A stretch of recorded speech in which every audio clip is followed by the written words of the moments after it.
I ain't the plug, I'm connected to the socket. Already paid dues, I'm forever paying homage. Alright, episode 3, Playbook in one stop. We reacting to the Dallas Mavericks, Boston Celtics NBA Finals. We both had the Celtics going down in 6, but they won this series in 5. Looking at the game, alright, I think it was about mid-third quarter. I was making a post on Facebook. Alright, Luka was about 0 for 5 from 3, missed 3 free throws. They was down by 18, so that's 18 points right there. Kyrie was 1 of 6. They combined for 5 turnovers. I mean, Boston had 13 points off turnovers at that point. Boston won the rebounding battle 51-35. I mean, what did you think about this game? You know, just looking at the box score, all right, especially, you know, looking at the first quarter, the way they closed that quarter, the Celtics did, and then the way they closed the second quarter and the third quarter. What did you think about this game as far as Dallas and Boston goes? I think it was a catastrophe by Dallas. Catastrophe. I think but I will give props to Boston. Boston, they've been here before and they failed. They've been in the position to be able to get here a couple times and they failed.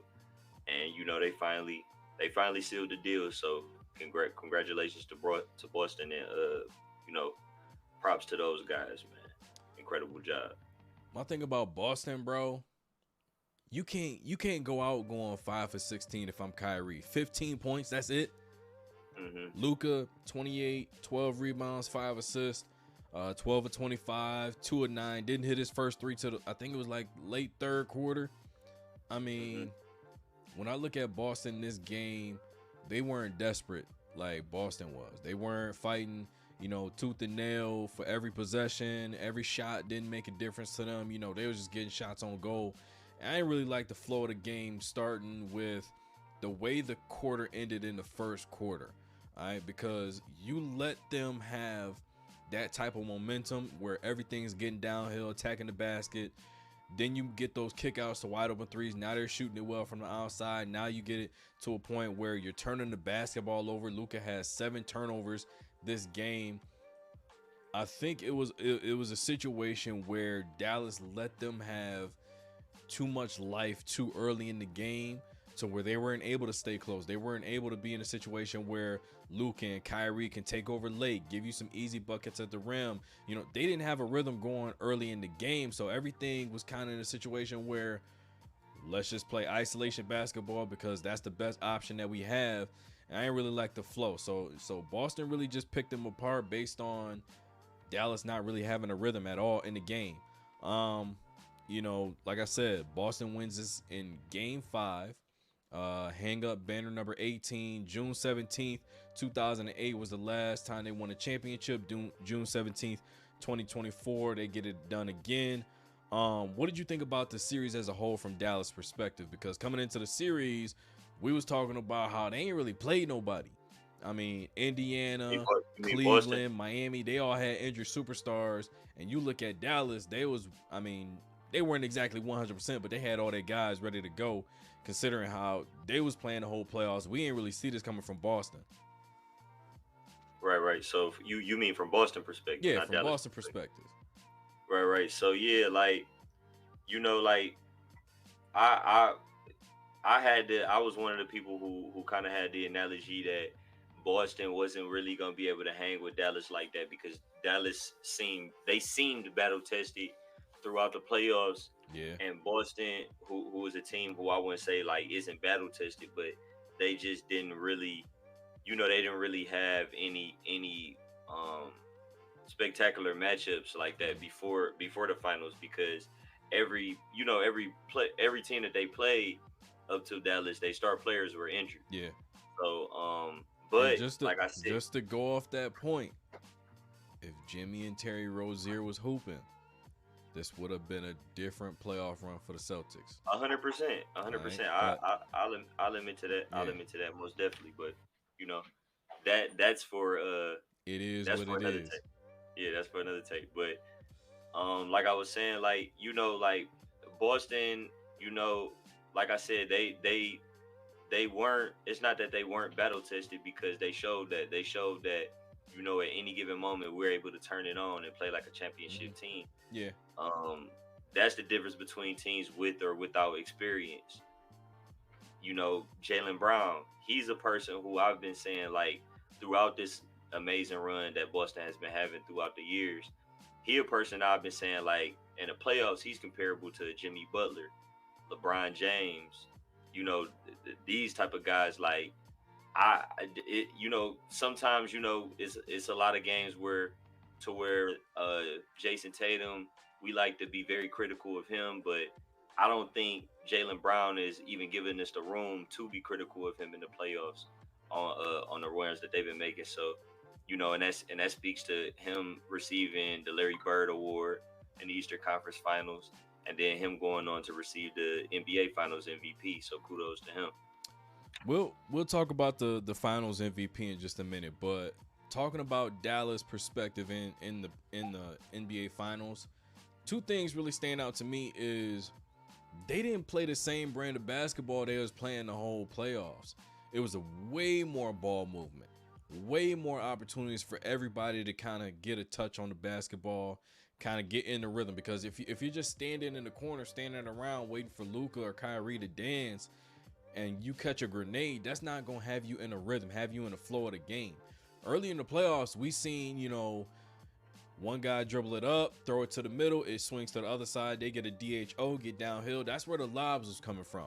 That's where you get DJJ running down the baseline catching lobs or backdoor cuts. That's where you get PJ Washington on the weak side catching those swings. You know, there wasn't a whole lot of that type of movement. You didn't get Luka Doncic off of the ball. And this is what Kobe was saying about James Harden years ago, and this is what applies to Luka, is when you always have the basketball, the defense always knows where you're at. They're always aware of your presence on the basketball court. They can see you and account for you at all times. They can't do that if you're always coming off screens, coming off pin downs, backdoor cuts, being a decoy, being in the corner, you know, catching a three off of a Kyrie driving kick. You know, a lot of situations like that, you always had him in front of you. If I'm Derek White, Drew Holiday, Jaylen Brown, Jason Tatum, Pritchard, you know, all these different guys that you can throw at him, you just, you know, you're not using up all 6 fouls on one guy.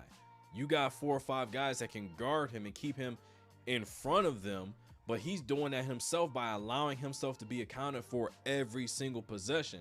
Now, the other thing is this. When you're in a situation where you need, I mean, simply put, we always talk about Kyrie Irving in the sense of that 2016 championship. Yeah, he hit the shot of shots. All right. Yeah, he played phenomenal during the playoffs, but that was a team full of dogs. Locker room full of dogs. Top to bottom. Tyronn Lue, and you go all the way down. You got LeBron, you got J.R. Smith, you got Shump, you got some real dogs that was in that locker room. I didn't see that really in terms of Dallas, because first of all, if you look down the list of the roster, you don't have much coming off the bench where you're not playing with a force. You're not playing with a tenacity. A lot of those guys that's coming in, they're finesse players.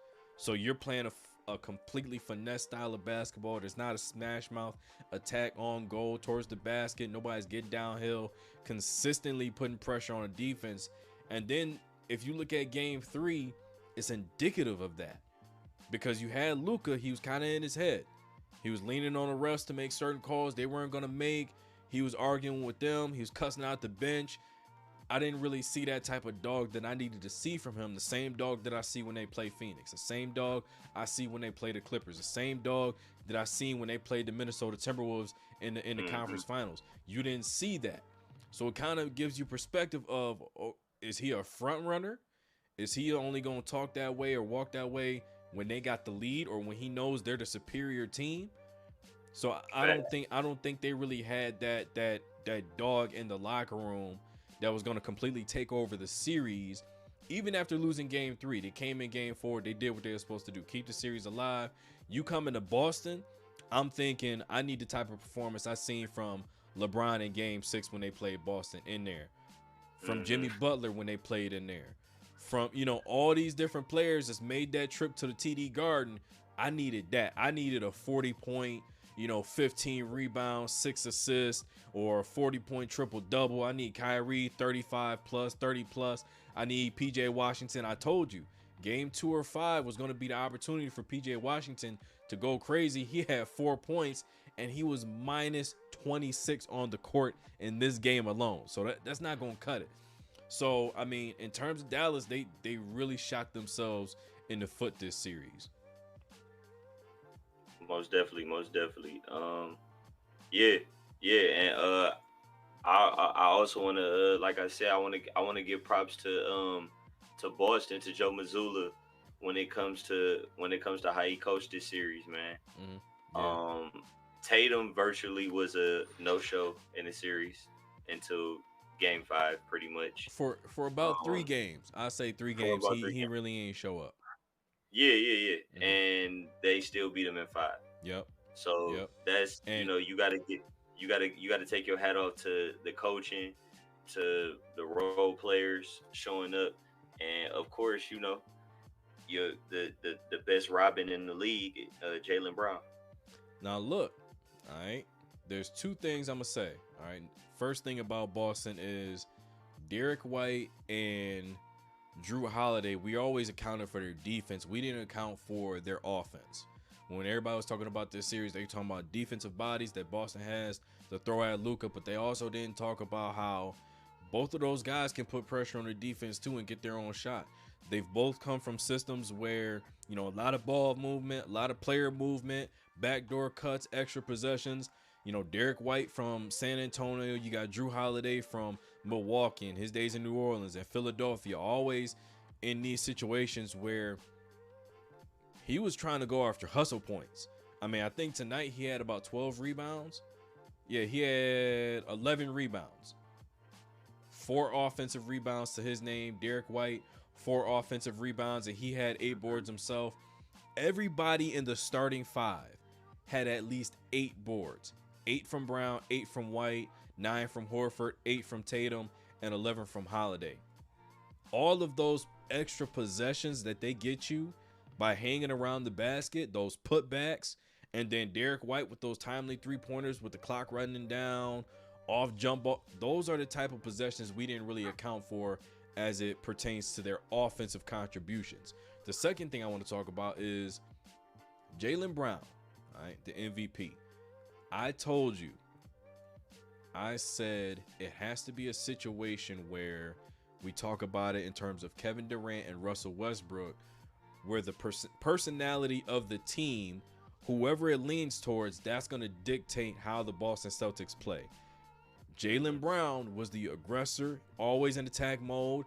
You hear him in the huddles, you hear him on the audio tracks, always talking about staying locked in, always staying about being focused, always talking about being in attack mode, never letting the foot off the gas. He was doing that every single game throughout the entirety of the NBA Finals.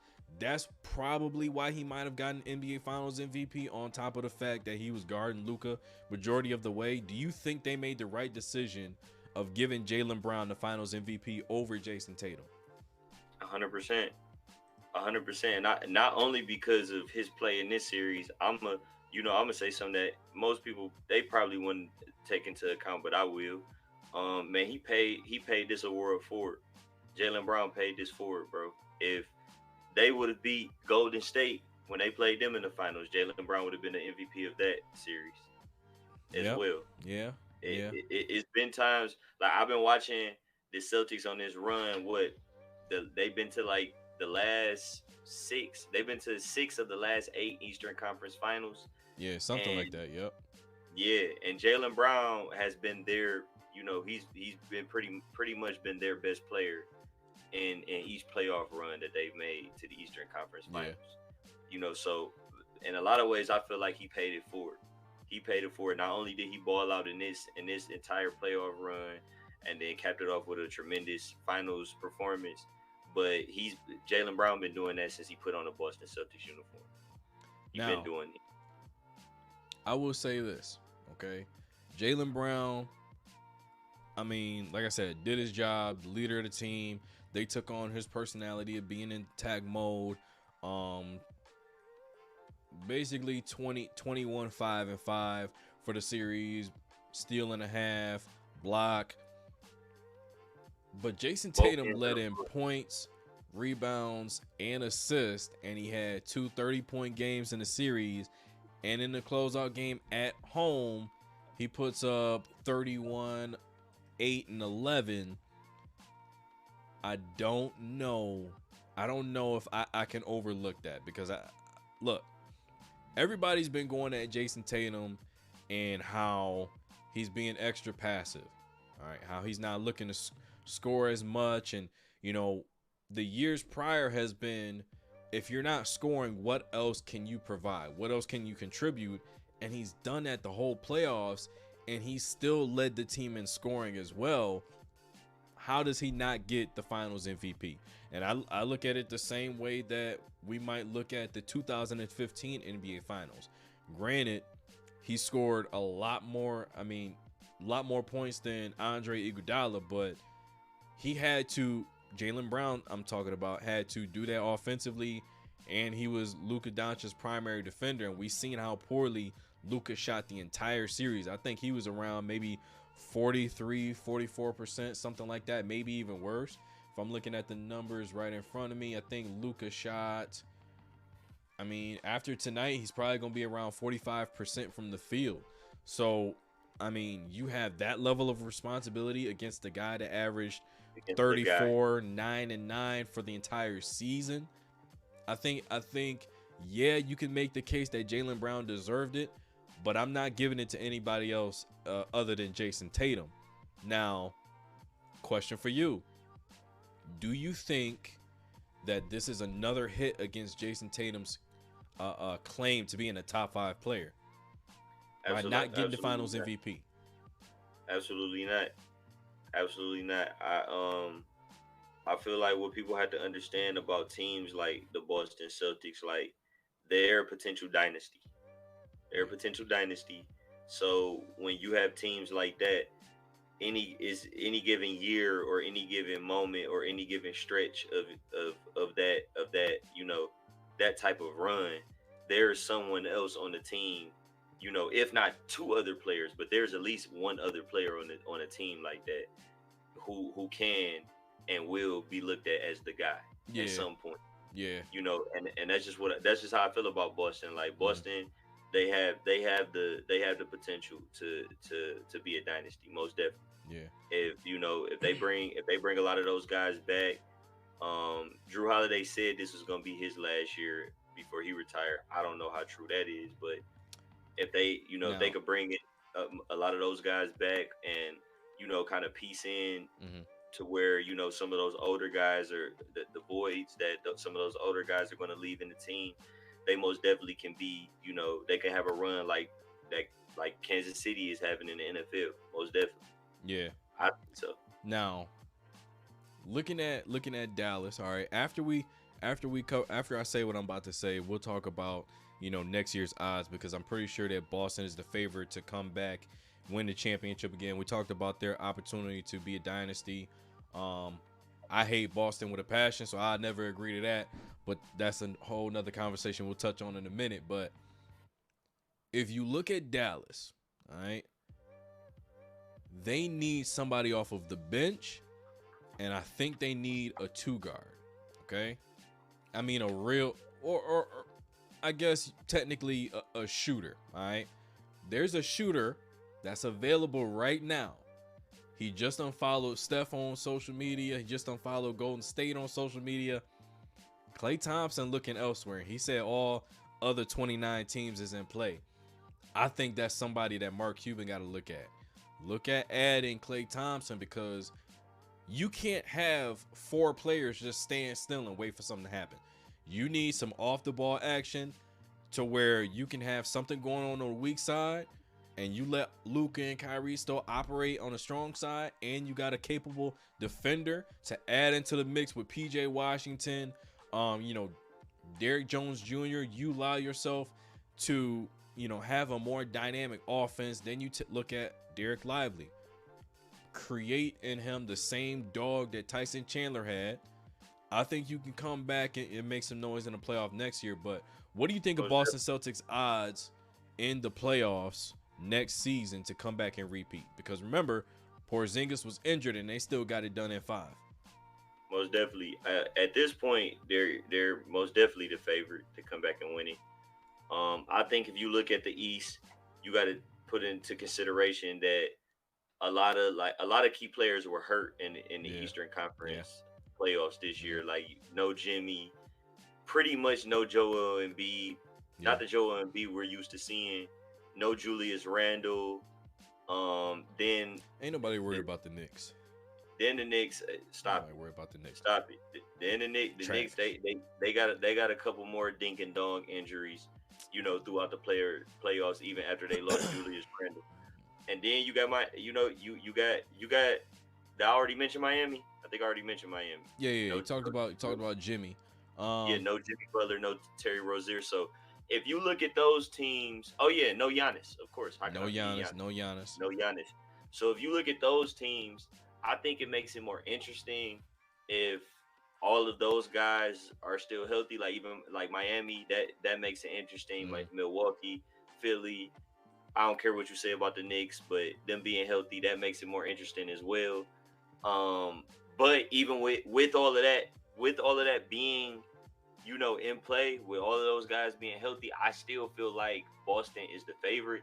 I don't know if they actually do go to the finals and win, but I do still feel like I would look at them like if everyone else is healthy, I would still look at them at least as the favorite to come back and now. Win it all. I'll say this: Al Horford is probably done. Drew Holiday, he talked about maybe being done.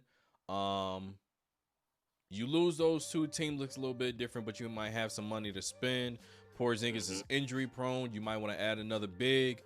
The team's going to look different, but you still got Tatum, still got Brown, probably still going to have Derek White. You still got the DNA of the team is still there for the most part, what you got here with over the past several years, what you built around. As long as you still got that, I think you still got an opportunity to compete. But, losing Drew Holiday, losing Al Horford, that's going to be a big hit. Like you mentioned, Milwaukee, Philly, they are probably going to be adding Paul George, and he's got a special situation. We'll cover that in another episode because we got to talk about, the draft, off-season moves, and all that. Milwaukee, Giannis, and Dame, they got all that, nonsense out of the way. If they get rid of Doc Rivers, they're going to be a dangerous team. They might lose Brook. So there's so many different moving parts that to say definitively right now, Boston's going to come back and win it all just by looking at the playoff run that they had and not really having to face too much, difficult competition. But I mean, it's hard not to put them in the conversation because that's what I'm saying. It's hard not to. My conference finals picture always includes Miami, Boston, and Milwaukee, and everybody else is just tossing up in the air. So I think they got a chance. But 100% my pick is always going to be Miami. NBA season came to a close. Miami probably gonna be making big moves this offseason. Oh yeah. I'm hoping. They're going I ain't to work. Gonna say that. That's gonna be a whole nother topic. So we'll get into that next episode. But season wrapped up, and we got a whole bunch more opportunity for content coming up over the next couple months. This is gonna be a crazy off season. We're gonna be talking about the NBA draft. We might even go live that night, the 27th, 28th. But hey, Playbook in one stop. That's episode 3 in the books. Get this video a like, subscribe to the channel. Let us know in the comments if the Boston Celtics or another team are the favorites for the 2025 NBA championship. That's one more for the good guys. I ain't the plug, I'm connected to the socket. Already paid dues, I'm forever paying homage.